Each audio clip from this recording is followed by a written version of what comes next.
اسی کا ایک واقعہ آپ کو اور سنا دیتا ہوں میں.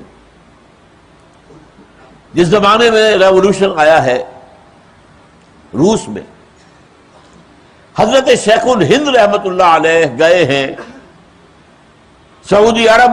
سعودی نہیں تھا اس وقت، وہ تو حسین تھا والی مکہ. اور وہاں سے اصل میں مقصد کیا تھا کہ مدینے میں اس وقت تک گورنر ترک موجود تھا، ٹرکش، ابھی آٹومان امپائر انٹیکٹ تھی. ان کے ذریعے سے تاکہ ان سے کہیں کہ آپ ادھر سے حملہ آور ہو، ہم ہندوستان کے اندر انگریز کے خلاف بغاوت کریں گے اندر سے، تاکہ انگریز سے ہماری نجات ہو جائے. وہ شریف حسین والی مکہ نے گرفتار کر کے پیش کر دیا، پلیٹ میں رکھ کر انگریز کے سامنے، لو یہ آپ کا باغی یہاں پہ فساد مچا رہا ہے. He was handed over to the Britishers. اور اس نے کہاں رکھا؟ مالٹا میں، اسیر مالٹا. ہندوستان واپس نہیں لائے ان کو. اقبال کے نفس سے ہے لالے کی آگ تیز، ایسے غضب سرا کو چمن سے نکال دو. بہرحال یہی معاملہ ہو رہا تھا مولانا عبید اللہ سندھی کے ساتھ. انہیں بھیجا گیا تھا کابل، امیر کابل سے کہو وہ حملہ آور ہو، اندر سے ہم بغاوت کریں گے، انگریز کو نکالیں. وہ امیر کابل کا بھی معلوم ہو گیا، عبید اللہ سندھی کو بھیجا گیا تھا وہاں. وہ سکھ تھے جو مسلمان ہوئے تھے اور جو نوجوان تھے، جاندار آدمی تھے. انہیں پتہ چلا یہ گرفتار کرنے لگے، وہ بھاگ کر روس چلے گئے. واپس تو آ نہیں سکتے، ادھر تو انگریز پکڑے گا فوراً. روس گئے. روس میں انقلاب ابھی تازہ آیا تھا. آپ کو معلوم ہے انقلاب جب آتا ہے تو کچھ عرصے تک ہر چیز جو ہے وہ ابھی طے نہیں ہوئی ہوتی، میلٹنگ پاٹ میں ہوتی.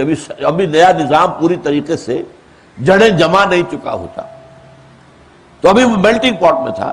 اس نے کہا کہ میں اگر لینن سے ملاقات کر کے اسلام کا نظام اسے بتاؤں تو کیا جب انہوں نے بادشاہ سے نجات حاصل کر لی تو وہ ہمارا نظام اختیار کر لیں.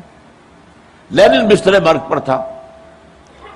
اس کا نمبر 2 ٹراٹسکی تھا. لینن، وہ اسٹالن نہیں تھا. اسٹالن نے تو سازش کر کے جو ہے وہ مقام حاصل کیا، اور ٹراٹسکی تھا.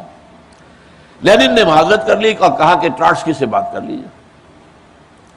ٹراٹسکی نے بڑی بات سنی، بہترین بات سنی، ہاں، اور کہا مولانا جو نظام آپ بتا رہے ہیں واقعتاً بہترین ہے، لیکن آپ نے اسے کہیں قائم کیا ہے؟ مولانا عبید اللہ سندھی کہتے ہیں اس کے بعد میری نگاہیں نیچی ہو گئی، میں اس سے آنکھیں چار نہیں کر سکتا. بھئی اعلیٰ نظام ہے تو قائم کرو نا. یہ اوروں میں ریوڑیاں بانٹنے آ گئے ہو، اپنے بچوں کو دو نا. دلیل ہے سیدھی سیدھی. یہ دلیل ختم کرنے کے لیے، کیونکہ دوبارہ یہ نظام دنیا میں آئے گا اور گلوبل ہوگا. اب تو ہر چیز گلوبل ہو رہی ہے نا،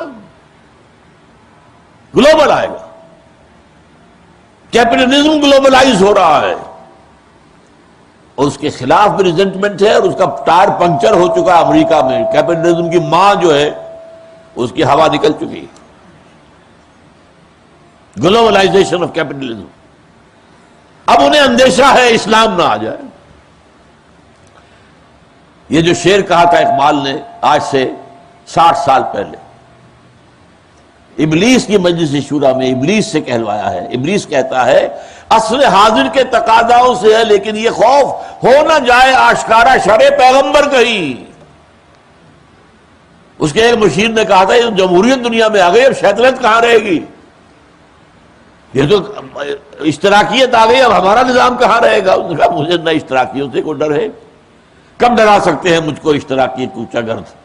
یہ پریشان روزگار آشفتہ مغز آشفتہ ہو. اور نہ جمہوریت سے ہے، ہم نے خود شاہی کو پہنایا ہے جمہوری لباس. جب ذرا آدم ہوا ہے خود شناس و خود نگر، تو نے کیا دیکھا نہیں مغرب کا جمہوری نظام، چہرہ روشن اندرون چنگیز سے تاریخ تر. This is the dictatorship of the capitalist. Billionaire ہی کوئی الیکشن لڑ سکتا ہے نا، یا بلینئرز کی مدد سے پھر ان کا اعلی کار بن جائے گا. جو ملینز اور بلینز آف ڈالر دیتے پھر اپنی باتیں چلوائیں گے کہ نہیں؟ یا آپ خود بلینئر ہو تو میدان میں آئے. تو وہ تو کیپٹلزم جو ہے اس وقت سرمایہ داروں کی ایک تعمریت ہے.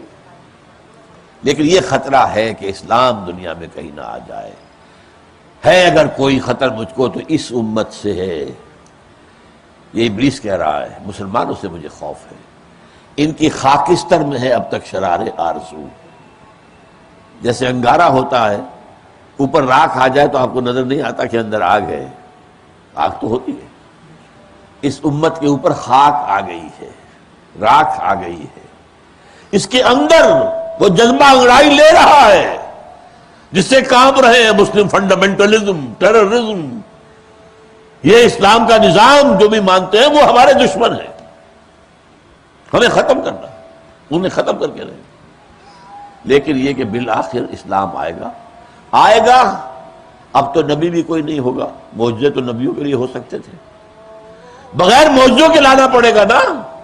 تو حضور نے حجت قائم کر دی، میں نے کر کے دکھایا، میں نے مارے کھائیں، میں 3 سال تک نظر بند رہا اور اس میں بھوک اور فاقہ بھی تھا شیب بنی ہاشم میں، میرے دندانے مبارک شہید ہوئے، میں نے اپنے پیٹ پر پتھر باندھے، میں نے پتھراؤ جھیلا ہے طائف کا۔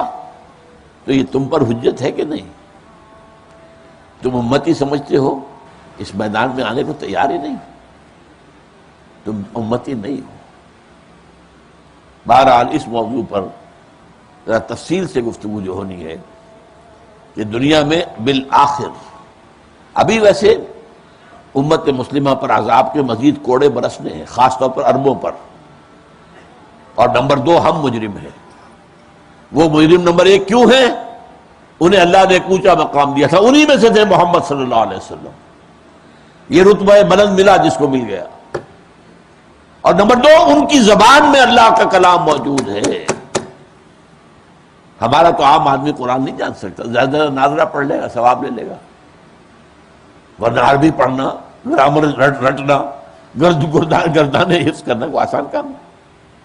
ان کی تو اپنی مادری زبان میں ہے، پھر بھی انہوں نے قرآن کو اپنا امام نہیں بنایا۔ ہاں دعا مانگ لیتے ختم قرآن، وَاجْعَلْهُ لَنَا إِمَامًا وَنُورًا وَهُدًى وَرَحْمَةً، سب جھوٹ، سب بکواس۔ تم چاہتے ہی نہیں ہو کہ تمہارا امام قرآن ہو، تم اس کا نظام لانے کو تیار ہی نہیں ہو، یہ منافقانہ طور پر تم دعائیں مانگتے ہو، اس لیے وہ دعائیں منہ پر ماری جاتی ہیں۔